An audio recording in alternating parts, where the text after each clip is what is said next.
7 de la mañana, 4 minutos. Hoy se cumplen 100 días del gobierno del presidente Donald Trump. 100 días controversiales y turbios para la economía mundial. La guerra arancelaria de Trump tiene hoy bajo amenaza no solo las economías de sus aliados, sino a los bolsillos de los estadounidenses que pueden enfrentar una escalada de precios. Aunque el mandatario ya en algunos casos ha echado para atrás sus decisiones. Juan Camilo Merlano, ¿qué dicen los sondeos de estos primeros 100 días de Trump? Adelante. Daniela, pues no le va para nada bien al presidente de los Estados Unidos, de acuerdo a varias encuestas, incluso una como la de ABC arroja que Trump tiene el nivel de aprobación en los primeros 100 días de su gobierno más bajo en las últimas 8 décadas, tan solo un 39% según esa encuesta de los estadounidenses aprueba la gestión del presidente de los Estados Unidos. Otras encuestas también coinciden en un nivel de aprobación bajo entre el 40 y 41%, tanto así que el presidente de los Estados Unidos se ha ido en contra de las encuestas en las últimas horas, publicando en sus redes sociales mensajes en contra de ellas, sugiriendo que las deben investigar, que así como las noticias son igual de falsas esas encuestas y que al contrario, que su gobierno lo está haciendo de manera excelente.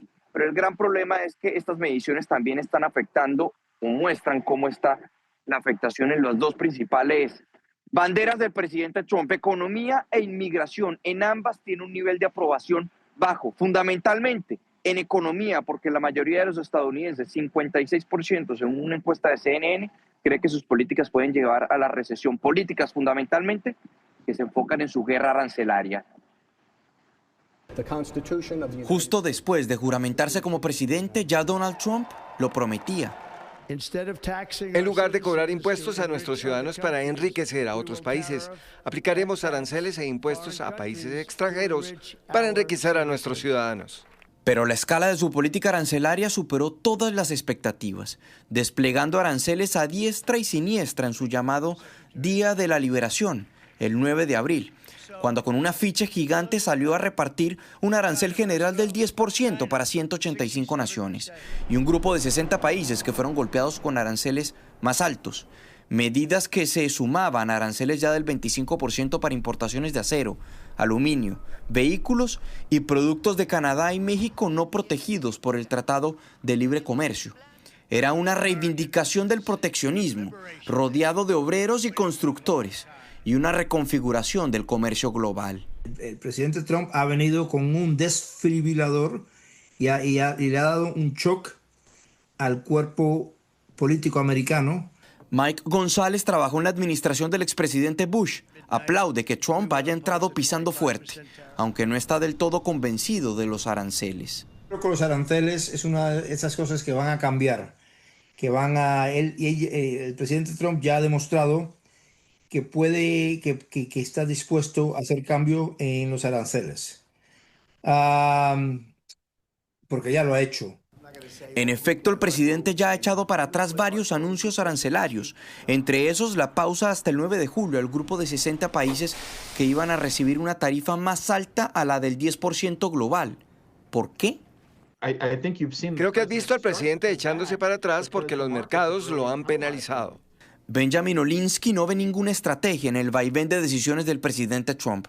Considera que la pausa de 90 días en aranceles a los 60 países se explica en pérdidas de unos 6 billones de dólares en valor de las empresas en Wall Street, o también la venta de bonos del Tesoro de los Estados Unidos.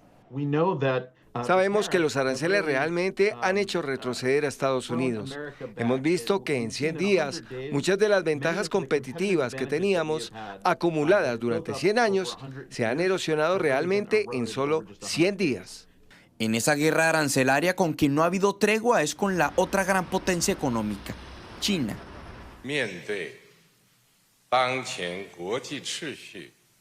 Trump ha impuesto un arancel del 145% en contra del gigante asiático, con excepciones para semiconductores y productos electrónicos.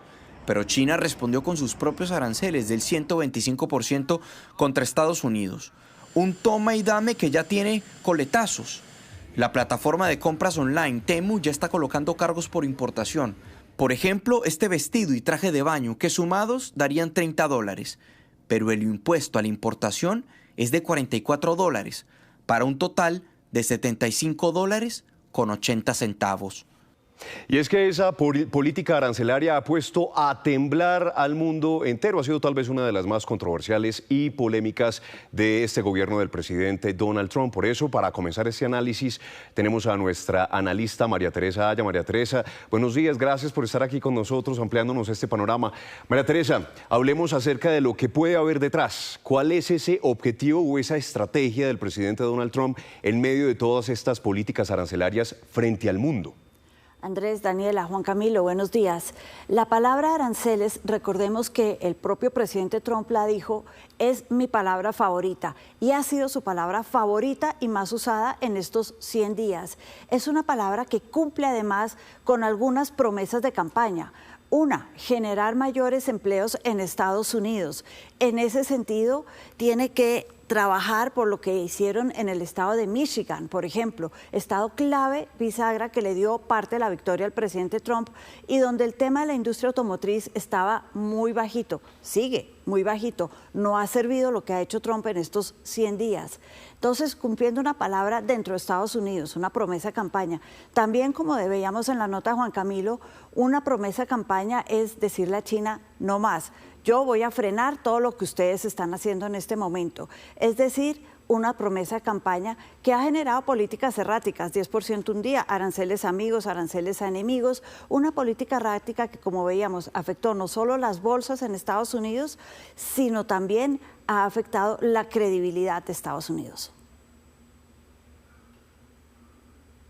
Teresita, y otra de las promesas de campaña del presidente Donald Trump tiene que ver con la inmigración ilegal. Él prometió la campaña de deportación más grande en la historia de los Estados Unidos y hasta ahora arroja dos resultados. En cruce de inmigrantes indocumentados por la frontera están en niveles bajos históricamente. Han caído en un 96% con respecto al gobierno del presidente Joe Biden. Y lo otro es en materia de deportaciones, que el gobierno Trump dice que han deportado unos 139,000 indocumentados durante estos primeros 100 días de gobierno, con muchos cuestionamientos y preocupación por violaciones a los derechos humanos y al debido proceso. 100 días, nuevas reglas y para muchos nuevos miedos. La política migratoria del presidente Trump no solo ha cambiado la frontera, ha redefinido el destino de miles de inmigrantes que hoy en territorio estadounidense viven en medio del temor de terminar deportados, así ya tengan en proceso una solicitud legítima de asilo. Sí, bueno, hay que estar, muchas de las cosas que dicen todos los abogados actualmente es el tema de cargar su documentación como permisos de trabajo, su licencia de conducir. Desde su primer día en la Casa Blanca, Donald Trump declaró emergencia nacional en la frontera, eliminó la política de detención y liberación y cerró vías de ingreso para solicitantes de asilo sin visa como la aplicación CBP One. El resultado fue un desplome del 95% en los cruces ilegales y operativos que sacudieron a la ciudad de Santuario, pero las escenas que más han generado controversia vinieron después. Deportaciones masivas de indocumentados con antecedentes de todo tipo tras promulgar la ley Laken-Riley, desde delitos menores hasta graves acusaciones, con deportaciones incluso de padres indocumentados que terminaron separados de sus hijos ciudadanos estadounidenses o deportados en compañía de ellos, como ocurrió con dos madres hondureñas sin estatus legal en el país que al ser repatriadas decidieron hacerlo junto a sus hijos nacidos en Estados Unidos. Mientras todos duermen a las 2 o 3 de la mañana, hay hombres y mujeres haciendo cumplir la ley y devolviendo la seguridad a este país. Nadie tiene derecho a venir a delinquir a otro país. Es como que se invadan tu casa y te quieran sacar de ella. Yo creo que las leyes están hechas para respetarlas. Y es que en una medida sin precedentes y de las más controversiales, la administración Trump también autorizó además la deportación de cientos de indocumentados considerados como pandilleros a la temida cárcel del Secote en El Salvador. Van 261, pero según familiares de los detenidos, no todos son criminales. Aseguran que en muchos casos malinterpretaron sus tatuajes. No somos ninguno delincuente por tener un tatuaje. Yo soy barbero, hay padres de familia, gente que no tiene delito. Él no es delincuente, él estaba asustado, él simplemente fue a Estados Unidos a trabajar y estaba trabajando, él estaba legal.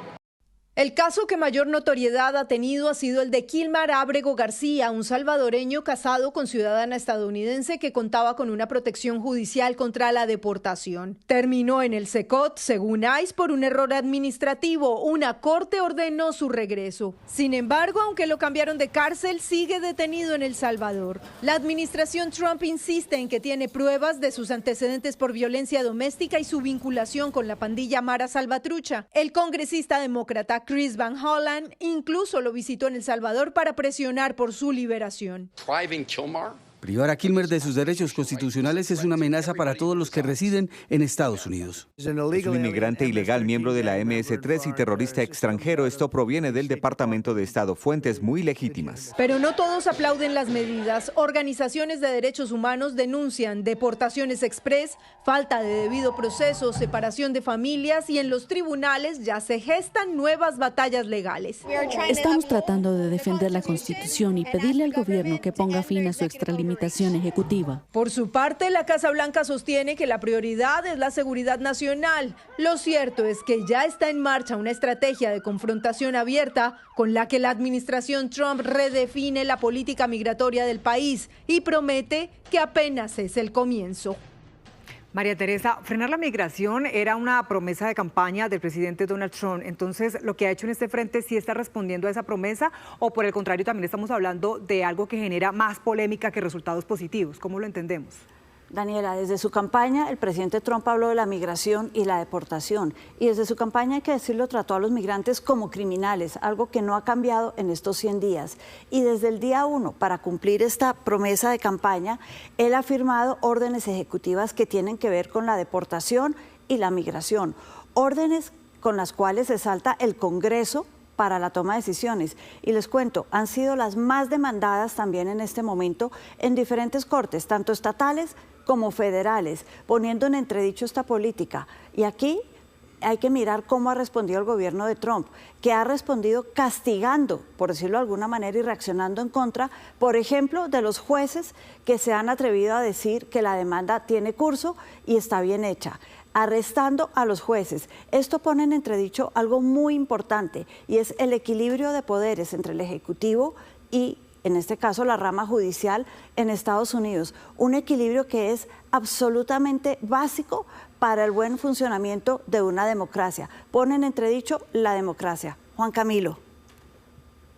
Unas 140 órdenes ejecutivas se estima que el presidente Donald Trump ha firmado en estos primeros 100 días. Dos datos: en estos 2 días la administración está sacando pecho. Ayer lo hicieron por las políticas migratorias, llenaron el patio norte de la Casa Blanca de fotografías de los 100 peores delincuentes según la administración Trump que han sido detenidos y deportados durante estos primeros 100 días. Y hoy están sacando pecho por logros económicos y por la política arancelaria, con una rueda de prensa en tan solo minutos con el secretario del Tesoro en la Casa Blanca. Esta tarde, para conmemorar estos 100 días, el presidente Donald Trump estará en Michigan, en el condado de Macomb, algo que se considera como un hub, un centro de producción de la industria automotriz aquí en Estados Unidos, también para defender su política arancelaria y cómo ha sido, según él, en pro de la clase trabajadora en Estados Unidos.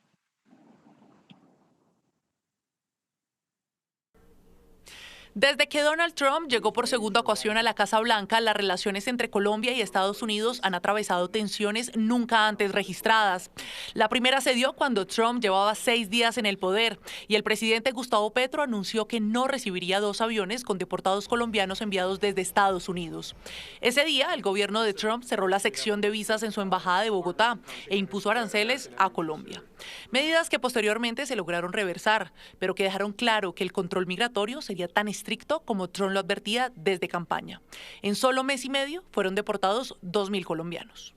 Otro aspecto que ha sido muy significativo frente a estos primeros 100 días y que ha tenido un impacto directo en Colombia y en nuestras políticas migratorias es justamente la desaparición de la Agencia de Cooperación para el Desarrollo de los Estados Unidos, USAID, de la Oficina para Refugiados, Inmigrantes y Población del Departamento de Estado, PRM, que eso realmente dejó en un limbo gigantesco a muchos de los programas que se estaban ejecutando en Colombia frente a temas migratorios.